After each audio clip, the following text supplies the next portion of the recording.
Setelah video pernyataan mantan rektor bahwa UGM tak pernah mengeluarkan ijazah untuk Jokowi dicabut, kini upaya pembuktian Rismon CS tentang dugaan ijazah palsu Jokowi dipertanyakan. Akankah ditariknya ucapan Profesor Sofyan Effendi itu akan menyeret Rismon pada dugaan penghasutan dan pencemaran nama baik Jokowi? Kita bahas bersama terlapor kasus dugaan pencemaran nama baik Jokowi Rismon Sianipar dan pelapor Roy Suryo CS dari Peradi Persatu, Ade Darmawan. Selamat petang, Mas Ade. Selamat petang. Selamat petang, Bang Rismon. Selamat petang, Mbak. Oke Bang Rismon, saya punya pertanyaan ke Anda dulu. Saya mau tahu bagaimana awal mulanya Anda berkumpul dengan Profesor Sofyan di video dalam kanal YouTube Langkah Update tanggal 16 Juli. Iya, itu kan pertemuannya tidak didesain sedemikian rupa ya, bahwa saya datang ke Jogja untuk sebenarnya membersamai para alumni Reladama untuk mengantarkan surat kepada Rektor UGM, Profesor Emilia, dan salah satu atau beberapa dari alumni UGM tersebut meminta saya untuk bertemu dengan Profesor Sofyan Effendi. Dan itu pun sudah saya tunda 2 hari karena kegiatan saya yang lain-lain. Jadi pertemuan tersebut diadakan tanggal 16 Juli 2025 hari Rabu. Memang tidak ada perencanaan dan di video tersebut juga saya lebih aktif untuk mendengar uraian dari Profesor Sofyan Effendi mengenai sejarah UGM, nilai-nilai UGM dan lainnya. Begitu, Mbak. Oke Bang Rismon, pertemuannya tidak direncanakan, tapi pertanyaan saya, Profesor Effendi mengaku tidak tahu menau, direkam dan disebarluaskan oleh Anda. Benar demikian? Oh, tidak begitu, Mbak. Mungkin Profesor Sofyan Effendi kan mengalami tekanan psikologis yang sangat intens ya, akibat dari ancaman pelaporan dari Jokowi. Tekanan dari siapa, Bang Rismon? Siapa yang menekan Profesor Effendi? Ini hati-hati. Kan ada ancaman ya, akan dilaporkan ke Barreskrim oleh Jokowi Lovers. Jadi saya pikir kita tetap menghargai, mengapresiasi statement, keterangan-keterangan dari Profesor Sofyan Effendi yang kita orang luar, ya bukan orang luar UGM, itu tidak bisa mendapatkan keterangan-keterangan tersebut karena keterangan dari Profesor Sofyan Effendi itu sangat penting karena didapatkan dari internal UGM dan profesor-profesor yang pernah mengabdi. Baik. Berarti menurut Anda klarifikasi dari Profesor Effendi dikeluarkan ke publik karena ketakutan mendapat ancaman dan tekanan. Mas Ade, benarkah demikian ada tekanan katanya? Ini saya perlu sampaikan kepada pemirsa Kompas TV ya, bahwa memang seperti Bang Rismon ini kan hampir melakukan tur ke daerah-daerah, tur untuk mencari alat bukti. Itu yang kita perhatikan di setiap beberapa media sosial ya, mengupdate, memperlihatkan dia kunjungan kemana, ke Solo, kemudian ke rumah Pak Kasmujo. Bukan sekali dan 2 kali saja ya, berulang kali kayaknya sepertinya dengan rumah Pak Kasmujo. Terus terakhir kemarin di Solo apa di Jogja itu? Jogja ya, ke rumah Pak Sofyan ya. Nah Pak Sofyan Effendi ini kan rektor tahun berapa gitu loh Mbak. Jadi kita harus tahu dulu rektornya tahun berapa. Kemudian apakah seorang rektor itu mengetahui semua mahasiswanya dengan pasti dan jelas, gitu loh. Itu dulu.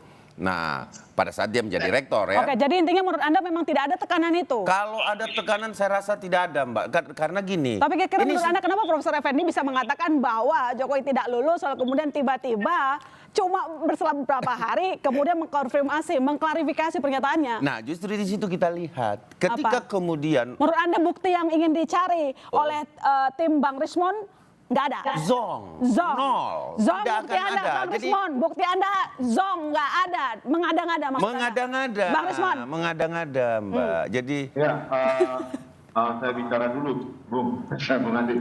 Jadi gini ya, statementnya keterangan dari Profesor Sofyan Effendi kan menegaskan bahwa lembar pengesahan skripsi ya yang berisi tanda tangan dosen penguji itu kan benar-benar tidak ada.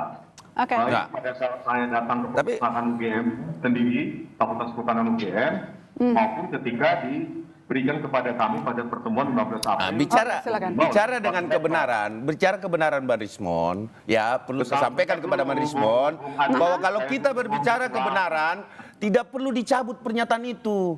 Kalau memang, Bukan begini, bukan Prof Sofyan, saya tantangin sekarang, saya challenge sekarang Prof Sofyan, ya, apakah dia masih berani mempertahankan pernyataan yang duduk bersama dengan saudara Bang Rismon? Kalau memang oke, mari kita lihat. Kita uji, kita coba laporkan ke polisi karena itu adalah ujaran kebencian dan penghasutan itu. Itu sudah pasti masuk itu Bang Rismon. Dan gini loh, itu disiarkan tanpa izin. Itu pun Pak Sofyan sebenarnya kalau memang dia mau, dia bisa keberatan loh Bang Rismon. Gitu loh. Nah, dia kan nggak tahu tuh disiarkan itu Bang Rismon. Gitu loh. Pak, saya gantian bicara. Silakan.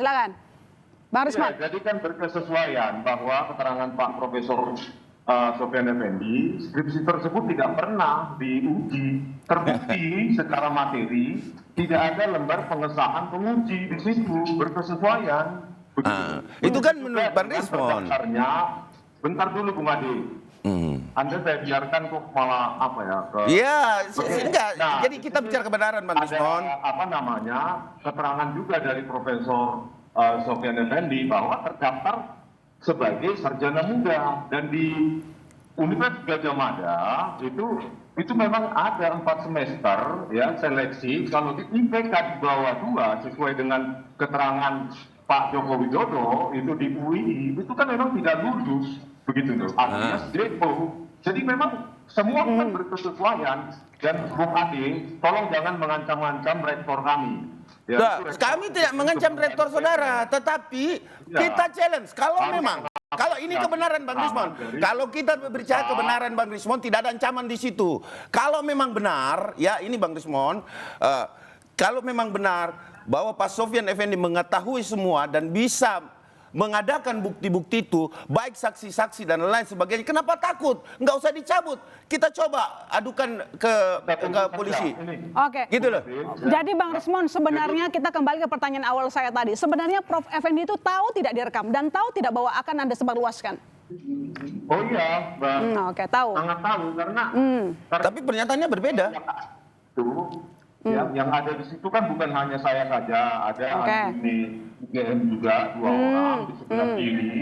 Itu kan salah 2 orang dari Relagama. Jadi mereka bisa mengatakan yang sesungguhnya. Tetapi kan kita harus mengapresiasi bahwa Profesor Sofyan Effendi ini sudah berusia 80 tahun. Ketika mendengar ada ancaman akan dilaporkan ke Barreskrim, Bukan ancaman. kita harus paham bahwa profesor ini kan pemikir ya, penulis Oke. buku, pemikir. Tidak Jadi- mungkin ya seorang profesor dalam 1 kali 24 jam itu mengubah pembicaraannya kalau tidak ada sesuatu. Jadi Bang Rismon memang punya saksi-saksi bahwa saat itu Prof Effendi tahu direkam, tahu akan disebarluaskan. Punya ya Bang? Iya, Punya. ada 2 orang yang ada di dalam video, ada Oke. 5 sampai 7 orang di belakang kamera. Oke, Mas Tapi Ade. saya pikir kita harus tunggu saja dulu Profesor Sofyan Effendi untuk menemukan waktunya, menenangkan dirinya, sehingga nanti bisa Oke. mengatakan yang sesungguhnya, begitu. Oke, Mas Ade, sampai sekarang kita bergeser ke penetapan tersangka di kasus update Polda sudah ada belum ya?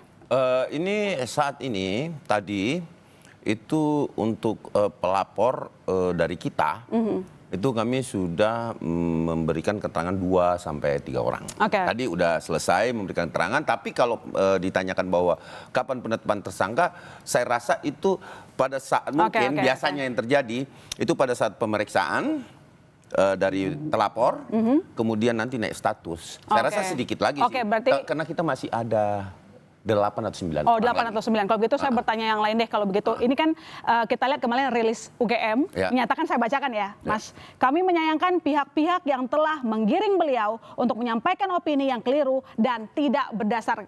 Apakah ini bisa dikenai pidana penghasutan? Bisa. Karena begini, korban penghasutannya, walaupun itu berlangsung penghasutan itu hanya beberapa jam, tetapi faktanya terhasut. Gini loh, Oke. bahwa ketika saya melihat Prof. Effendi menyatakan itu di satu kanal di YouTube ya, itu dia menyampaikan beberapa jam setelah itu ya, itu kemudian ada pencabutan. Nah, kita lihat Rens, karena peristiwa terjadinya penghasutan itu hanya beberapa jam terjadi dan itu bisa saja kalau memang ada niat-niat teman-teman untuk melakukan pelaporan lagi terkait penghasutan ini bisa dengan bukti yang ada. Tetapi yang membuat kami sayangkan adalah Bang Rismon tidak berhenti untuk melibatkan orang lain di sini. Maksud saya, Bang Rismon ikuti proses hukum. Saya sangat yakin betul ketika seorang Rismon Sianipar tidak bersalah, tidak mungkin dilakukan penahanan atau tidak mungkin menjadikan tersangka. Itu yang saya, jadi jangan terlalu prematur, terlalu maju, terlalu takut. Apa sih yang ditakutkan atau benar salah dalam penelitian Roy Suryo ataukah Bang Rismon juga terhasut oleh Roy Suryo? Itu persoalannya gitu loh. Ya kan? Atau Bang Rismon yang menghasut Roy Suryo? Ini kan kita harus lihat nih. Nah, pembuktian sangat mudah nanti di pengadilan. Ada kesaksian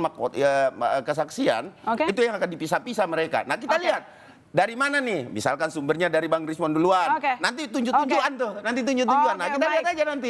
Buktiannya gitu loh. Bang Rismon, dengan pencabutan pernyataan Prof. Effendi, apakah ini menghilangkan salah satu bukti utama Anda?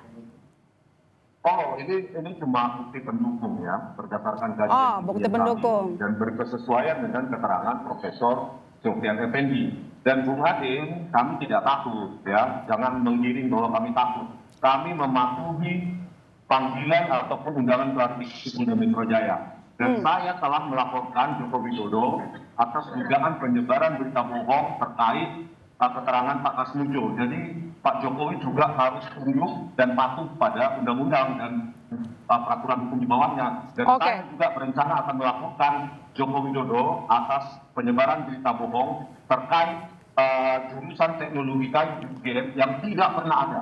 Dan saya juga akan melaporkan dugaan instruksi palsu di Polda DIY. Ketiga laporan itu akan saya lakukan. Nah, itu silakan. Itu langkah hukum, Bang. Jokowi harus mengikuti peraturan perundang-undangan yang berlaku. Oh iya, itu pasti Bang Rismon.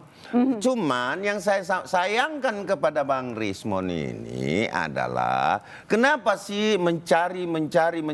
Selesaikan dululah perkaranya Bang Rismon yang ada ini. Karena mencari itu tidak mungkin bisa juga dimasukkan sebagai alat bukti di situ. Kecuali Anda menerbitkan laporan baru seperti di Jogja itu. Tapi apapun itu Bang Rismon, kami dan teman-teman relawan dan kami juga pendukung Jokowi, kami hadapin Bang. Apapun itu. Karena kami tahu bahwa seorang Bapak Insinyur Joko Widodo dan tidak mungkin mau berani untuk memasukkan ijazahnya pada saat Pilpres, Gubernur dan Wali Kota. Bang Rismon siap diladeni, Bang. Kita fight, Bang Rismon. Saya kemarin ke KPUD Solo ya, bertemu dengan. Nah, itu kan nyari lagi, Bang Rismon kan nyari lagi, Bang. Silakan Bang Rismon. Ini informasi kunci nih. Dengan Ketua KPUD Solo saat itu Justinus Arya, ya, Bapak menekankan bahwa di dalam berkas pencalonan wali kota 2005 itu tidak didapati berkas acara pemeriksaan atau berkas acara verifikasi antara UGM dengan KPUD Solo.